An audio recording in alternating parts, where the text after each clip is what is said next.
আমারে কইলো বাচ্চা হইতে দেরি হইব। আমি কইলাম এত ডাক্তার থাকতে দেরি হইব কেন? প্রয়োজন হলে আরো 2-3 জন মিলে চেষ্টা করেন। আসসালামু আলাইকুম। শ্বশুর আব্বা আমারে এসে কইলো তোমার শাশুড়ি তো টেনশনে একবারে মৃত্যু পথযাত্রী। আমি কইলাম যাত্রা শুভ হোক।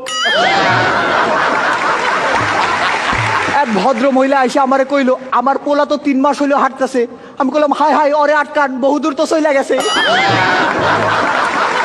আমার বউ আমারে ডাইকা কইলো খুব টেনশন হইতেছে যদি একটা কিছু হয়। আমি কইলাম আরে একটা কিছু হওয়ার জন্যই তো আনছি। আমি কইলাম থাকো আমি বাসা থেকে আসতেছি।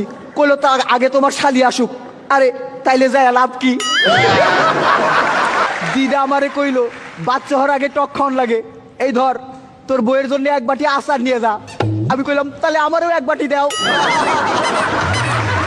দিদা কইলো আরে না বাচ্চা তো হইব তোর বইয়ের। আমি কইলাম হ অবাক ব্যাপার, একই দিনে বিয়ে করলাম শুধু বইয়ের খবর হয়ে গেল।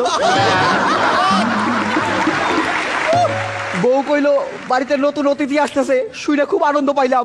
পরদিন দেখি শ্বশুর শাশুড়ি চলে আসছে। পাশের ঘর থেকে শালিকা এসে আমারে কইলো দুলা ভাই আমি কিন্তু বইন্ডে সারা রাইতে ঘুমাইতে পারি না। আমি কইলাম হ আমিও।